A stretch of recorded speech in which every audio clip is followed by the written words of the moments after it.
So another news story came out 6 days ago. Hatun Tash, who was obviously a year ago or a couple of years ago, was attacked. She was knifed in the face by a radical jihadi. Did they ever end up catching that guy or no? As far as I read, yeah, he served 40 weeks in jail, as far as I know. 40 weeks. Oh, okay. Yeah. How come it never made news? Did they even talk about But this is the thing. Mainstream media is not even like really covering this. It's very localized news. I mean, this last incident now has garnered some traction because obviously it went to, BBC? and he obviously admitted to this plot. But yeah, you can go ahead and fill us in. So the man admits Hyde Park gun attack plot. So Hyde Park, this is why like when people tell us, oh, come to Speaker's Corner, bugger off. There's nothing good happening in Speaker's Corner, okay? We can do far more. We can achieve far better results by not going to Speaker's Corner and doing it on YouTube or social media. From the safety of our respective homes, for sure. These people try to shame us by saying, oh, you cowards. Yeah, why don't you go to Jerusalem and then do it? Why don't you go to China and Uyghur? You know, Mohammed Hijab does this, takes off his top and throws it from the safety of London in front of Chinese embassy. Go to Uyghur Muslim. Well, let's see how brave you are. Nobody is. You guys are cowards, basically. You act like a pack of dogs. This is what you do at Speaker's Corner. So you're not brave. You're cowards. We're not going to walk in your trap. We value our lives too much. I'm sorry. Exactly. We don't believe in getting 72 virgins and waiting for this afterlife to enjoy the worldly pleasures. We'll do it here. Not that we have 72 virgins. We're going to keep destroying your religion. So a man has admitted preparing to murder a Christian preacher at Hyde Park Speaker's Corner in a terrorist attack. Edward Little, obviously a convert from Brighton, was carrying £5,000 with which he hoped to purchase a firearm. What an idiot. And these guys are always idiots. This reminds me of a funny story. There was a jihadi guy. He wanted to join ISIS. He wanted to go from Australia to Syria. And guess what?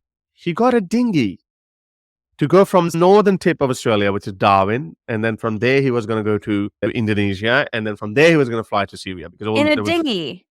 Yeah, from Darwin to Indonesia, he was going to go on a dinghy. Yes. Is that physically possible? No, it's not possible. It's not. That's how the authorities found out about it. It's like, oh, hang on, you're going to die. The ocean just like he's clinging on for dear life, waving an ISIS flag. A lot of people said you should have let him. Yeah, you know what? Nature would have done its thing, Horace. Darwin's award. But anyway, so that's what I'm saying. These guys are not the brightest people in the world. So in a country like England, he saved up 5 Gs to buy a gun. I think he had gotten to the point of actually arranging it and sorting. Like he was on his way to go pick it up. Oh, okay. Well, yeah, but that's the whole point. You're not going to be WhatsApping, telegramming, looking up, hey, how do I find a gun without alerting the authorities? It's not going to happen. People have been caught for even looking up the recipes for how to make a homemade bomb. People have been arrested over that.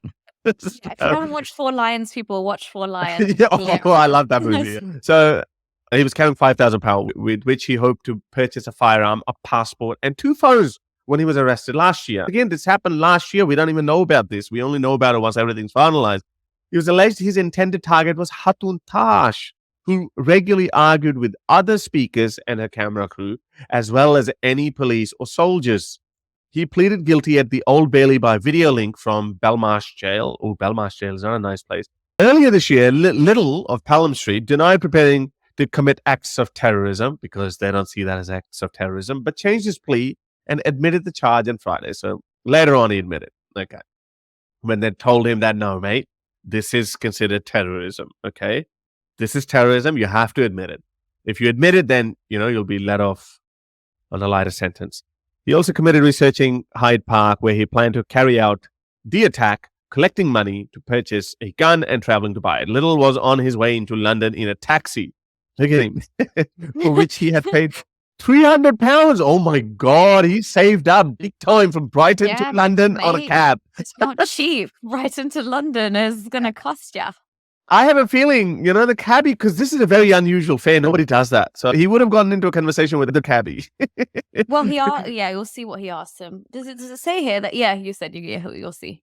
So when he was stopped and arrested on 23rd of September 2022, he had asked the taxi driver if he could stop and pray at the mosque, although the driver had said there was not one on the way. I don't know if the cabbie was a Muslim as well. Shocking previous record. The prosecution asserted little Mate, if I was the cabbie, I'd low key under the thing being like 999. Try. Yeah, let them hear it. The prosecution asserted little researched, no pun intended, other targets, including military figures and members of the Metropolitan Police. Oh, wow.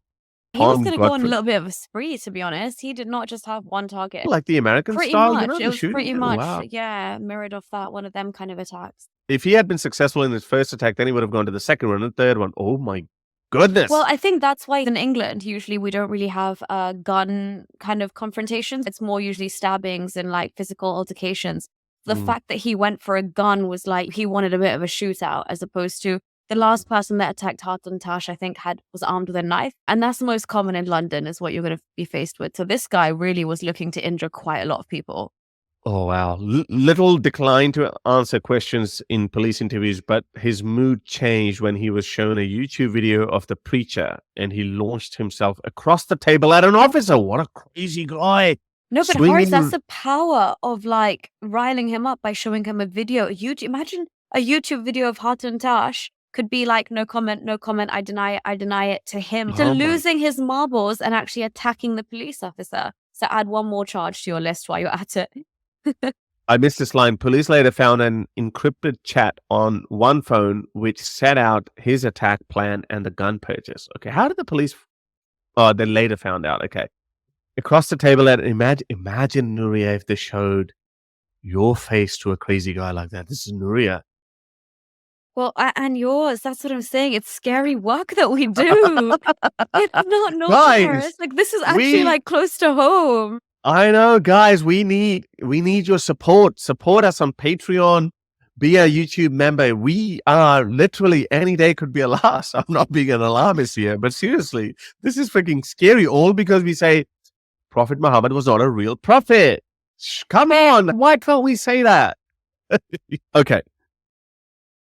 Across the table, swinging repeatedly with his fists before being restrained. Oh my. There you go. Throw another charge at him. Assaulting a police officer. He went on to admit assaulting the officer at Newbury Police Station on 28th of September and was sentenced to 40 weeks in prison. This is nothing. 40 weeks for assaulting a police officer. In America, you go for 40 years. Okay, that's too much too. At a previous hearing, Judge Richard Marks said Little had an absolutely shocking previous record. The defendant was convicted of 14 offenses on 7 separate occasions, including for robbery, having a knife, and drug dealing dating back to 2017. He will be sentenced on 21st of July. I reckon. What do you reckon? You have a bit of an understanding of the UK law. I hope it's not going to be some sort of a comical sentence. Is that illegal to say that? Because I don't want. You're allowed to give your views on judgment. Okay. That's okay. Yeah. Okay. So, well, what do you reckon? How long is he going to go for? I hope it's not like 40 weeks or 10 days of community service. No, because there's quite a lot of things here. Like, he's assaulted a police officer, then he's obviously gone and tried to get like a firearm in his possession, and he's done the deal, and now he's admitted to essentially murder, assault, like attempted murder anyway, and he's called a terrorist. Because look at his previous record as well. That's going to add a lot to what the judge thinks of him in terms of his character and whether he's been radicalized, because we don't know his reversion to Islam story, if you will, or whatever. But the thing is, this man in general had a very kind of aggressive nature, and I think that's going to be looked heavily on in the courts, because it said he had a shocking previous criminal record. So that's going to be taken into account. But again, it's really sad at the moment. The English legal system is just really leaning on the side of lenience. Again, for certain crimes, it's okay, and you can understand what they are trying to do. They are very slowly trying to move towards a more Nordic approach, or less sentencing, more rehabilitation. But it's also that they are in the same breath giving that same leniency towards people who are radicalized and then people who claim to be de-radicalized. And when you do that, you really egg people on. Like that guy that came out of jail and then went straight to Horace. He didn't even go home. He went straight to London Bridge. Like, yeah. I mean... he was angry. This is what I said. He was angry. So there is something seriously wrong in the way that we're approaching fundamentalists here, the way that we are approaching their quote unquote rehabilitation when they are incarcerated. But then the benefit of the doubt we give them to be willing to be assimilated back into society and not be a threat, it's way too lenient as it stands in the UK. So yeah, I'm not super optimistic, but I wouldn't want to presume what they're going to say because I don't know all of his previous charges anyway. Yeah. I would hope that with his previous record, he would go away for enough time. At the end of the day, we are doing it from behind a screen in the comfort of our own homes. Over the last few weeks and seeing news reports like this and just the general overarching change and I guess the appeal that now Speaker's Corner has completely changed. From when I was a child and I used to live here, like my dad and we'd go to Speaker's Corner as a family on Sundays and he would show us that this is a beacon of free speech in England and here you're going to hear all kinds of things, but that's the beauty of anybody can stand on some kind of elevated podium and just speak their mind. So I had a lot of respect for this place until you put Islam in it. Well, even back then when I was really young and I would go to Speaker's Corner, the Muslims and the Christians would be shouting very similarly to what they do now, but Islam didn't have that overly exertive, domineering feel to it. So they were a bit more subdued. But they just didn't have that kind of influence. No, not that intimidation factor that they have now, that they enjoy it now. Well, not the intimidation factor, but backed by violence in any case, or backed by potential violence. And I think that's now where the tables have really turned because I didn't even see this news report. My own family saw it and they sent it to me in a heightened state of, we're really worried about you. And, be careful when you go to central London or you go to protests. And genuinely it is because our face is out there now how it is. Our names are out there how it is. Like that guy bumped into John Cena. It's not crazy to think that you could walk around certain key areas in London and not be spotted or recognized or seen. And the amount of Dawah people that are out there, but not even them, the people that they dog whistle to, who are the ones that are willing to take matters into their own hands and be the hero for the ummah. We get messages like this on Instagram with people threatening us in the same way, but it would only take a single confrontation in one of the world's most visited cities, which is really it did just give me a bit of a wake-up call because it is now a bit too close to home for me. If I want to go on a night out, I need to think about these kind of areas where potentially all of these people could be wandering and there is no move to Australia. Back. I think even Australia is not safe at this. It's not that bad. Trust me, it's not that bad. But I mean, the thing is, there's no coming back from this, right, Horace? It's once. No, I think it's getting better. No, people forget about it because the reason is that there's so many ex-Muslims out there. You would certainly fall down in the priority list. So it can happen. And I always think and I think that's what you want. I mean, I always want Amin Nawabi AP to be above me. Go after them. If they come after me, hey man, I can lead you to AP and I can lead you to Amin Nawabi. Just let me go. I'm joking. Oh my goodness. I don't think they're gonna get. Don't you dare lead anyone to me just to get your life saved. No. I think no. You're already. I think you might already be. You got to do a few more years. You got to be a bit more confrontational. Well, that's what I thought. See, here I am, minding my own business from the safety of my own home, doing these YouTube streams. But then, occasionally, right on the back of this news where I'm already a little bit shaken up, my family's a bit shaken up. They already don't like me doing what I'm doing. But then, for me, usually, Horace, we'll even joke. I'll see a comment like this and I'll send it to you. We can laugh about it. But this was just way too close to after that incident happening. Can you just scroll up? So, yeah. Going through my YouTube comments, I came across this, where obviously this guy is having a pop at ex-Muslims and trying to insult us. And then clearly some other guy was standing up to him. But then he completely comes back and remarks with, again, this is such roadman, English slang. So sorry for it not being proper English. But he goes, again, if you're so confident, head down to Speaker's Corner. And obviously the guy laughed, too noisy at Speaker's Corner. But then look at the veiled threat in the next comment. He goes, of course it is. Is that your excuse? Besides, it's not you that needs sorting. It's your leader on YouTube. And anyone, you don't even have to be English slang. If you know what sorting means in terms of the same language that Mohammed Hijab and gangsters or English mafia movies use, when you got to sort someone out, you really know what that implies. So, yeah, exactly. This is what I'm just lamenting here. That was what was once a true beacon of free speech, dialogue and debate, which are all integral to a functional democracy, which we pride ourselves here in the UK as being, has become a de facto no-go zone for outspoken critics of Islam like myself.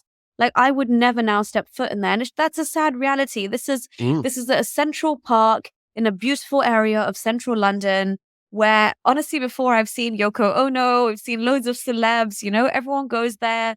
You go there on various different days. I would be afraid to even get off at the tube station now there, because it's just, this is what Muslims have done. They've almost taken over that space and claimed it as their own. And anybody who crosses the line of when it comes to preaching or answering them back, you are not safe. You're not safe even with police officers walking around there, because they'll have their one coward who will try and come for you with a knife or whatever and then run the hell away. And that's how they operate. They hit and run.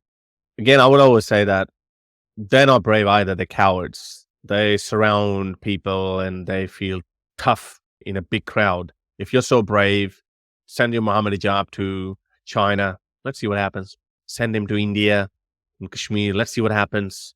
Send him to Al-Aqsa Mosque. Let's see how brave you are. Let's see, you know.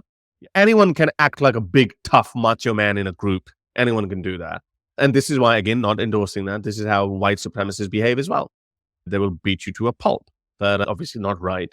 There's no bravery in that. These guys think that, oh, you know, they're going to intimidate us or blah, blah, blah. It actually is a reflection of your religion and your character and the character of your community, if you behave that way.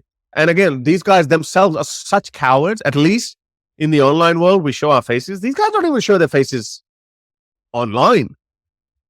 Most of the time you look at it, they have anonymous Twitter profiles. They have anonymous YouTube accounts. Anonymous. Cowards. That's who they are. So, you know what? Not intimidating anyone. It doesn't hurt us. Keep barking and we'll keep destroying your religion. Sorry, I just want to say it is down to as well, like, I'm not saying that this is just some kind of phenomenon that's propped up and it's manifesting itself in Speaker's Corner in this way. This is a successive failure of British governments to curb this issue from many, many years ago.